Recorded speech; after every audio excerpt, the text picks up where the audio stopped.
Hey everyone, and welcome to Holy Grail Eats. I'm your host, Thomas Miller, the foodie guy. Coming up on today's episode, we head to a barbecue joint with serving up some of the best ribs in Vero. Then we head to South Indian River County to check out a fine dining restaurant whose use of unique flavors keeps the customers coming back for more. So let's dive right in and see what these places have to offer and what I have to eat. My name's Thomas Miller.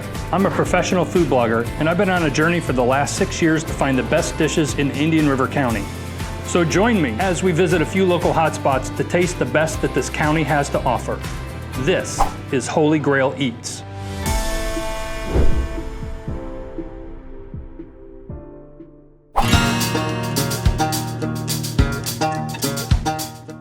Owners Dan and Lacey are two of the hardest working people in the industry and have taken this restaurant from a takeout only place in the middle of nowhere to a full-fledged sit-down restaurant in just under 2 years. Since moving to the new location, their business has quadrupled. As a backyard barbecue enthusiast myself, I'm pretty picky when it comes to my barbecue, and theirs is some of the best I've tasted. This is Cafe 66.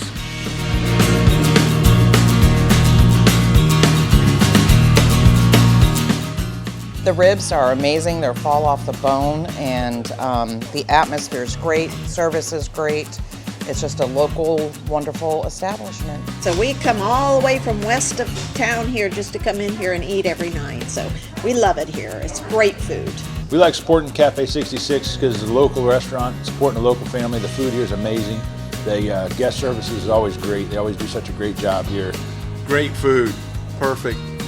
It's delicious. I'm gonna have to take some home for tomorrow.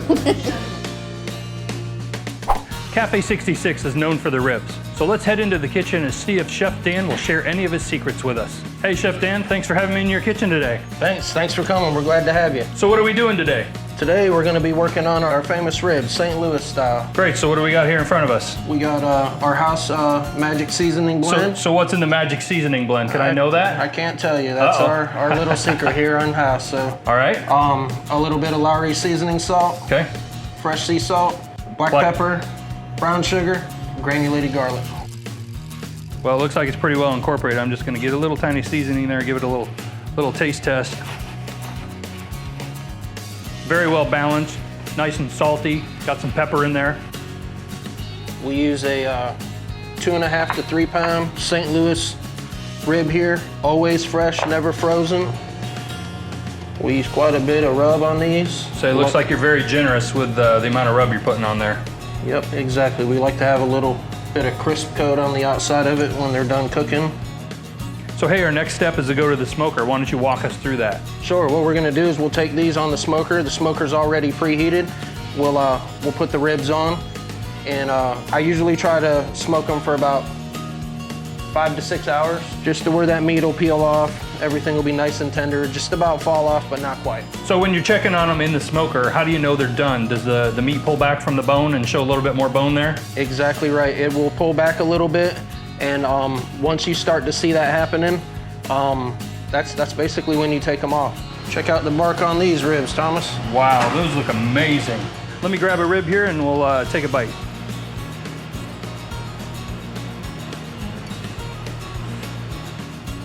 True test of a good barbecue rib is able to bite through, pull away from the bone cleanly, but not actually fall off the bone. I was a barbecue judge for a short while, and that was one of the criteria that we actually look for. And this rib passes that test 100%. So these are fantastic. All right, Dan, thanks for having us in the kitchen today and showing us how you make these amazing ribs. So we really appreciate it. Thank you. Thank you for having us. We appreciate it. Thank you.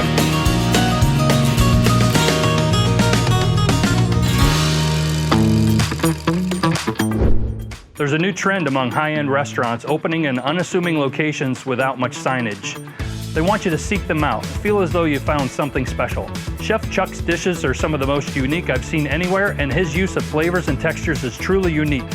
This is Fire and Wine.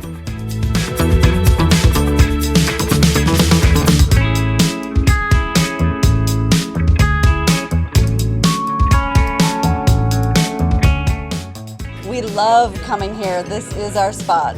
They always cook my steak perfectly. Just want to say the food here is fantastic. Well, I come by maybe once a month, my wife more often. and we just like it. It's so original, the food. I love coming here. Always try to sit at the chef's table so I can talk to Chuck and Lyle while they're cooking. It's just amazing what they can do with some simple ingredients and make them taste really fabulous. I love it. As you can tell, everybody here loves the food at Fire and Wine. It's always amazing. Let's go into the kitchen now with Chef Chuck and create that Holy Grail dish. Hey Chuck, thanks for having me in the kitchen today. Nice having you. Why don't you take us through the making of your Holy Grail dish? Sure. All right, we're going to start with a really nice piece of tuna, black pepper to give that crust on the outside. Gives it a little crust when you sear it? Yeah, it does. And I've got a really hot flat top that I'm just going to sear this on. You won't go too long, no more than a minute, and you'll be safe, not overcooked. All right, so that will end up going in the freezer. Now I'm going to show you the wasabi dressing. Okay, yeah, let's get into it. We'll do our own pickled ginger. So we use a lot of the pickled ginger juice. So we're going to put a little of that in there.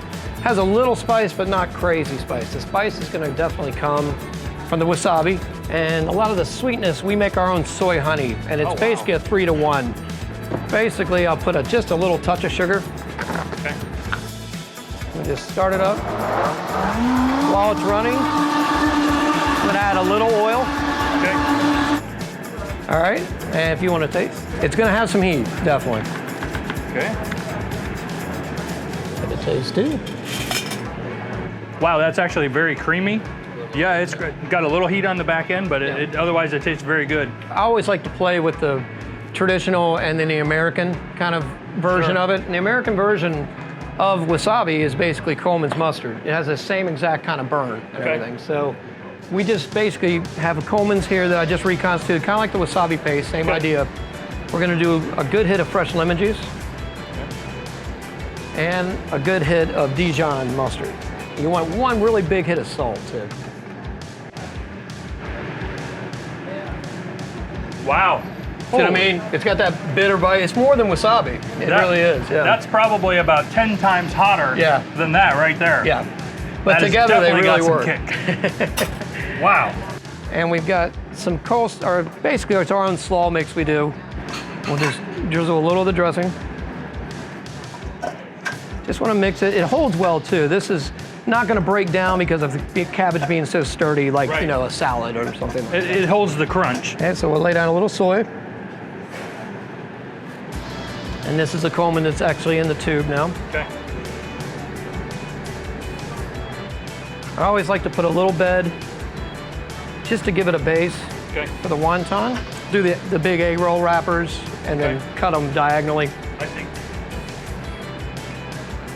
And then when we slice it, we'll actually shingle it so it's real easy for presentation.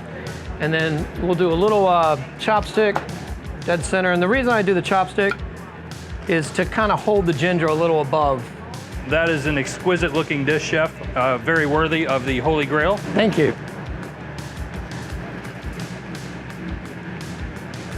We get a really nice crunch from that wonton. We're getting some sweet from the soy sauce. We're getting some heat from the mustard sauce. The crunchiness of the wonton is fantastic, and the tuna is extremely fresh and very flavorful. All right, Chef, great dish. Thank you so much for having us in the kitchen today. We really appreciate it. Thank you. I appreciate you having me.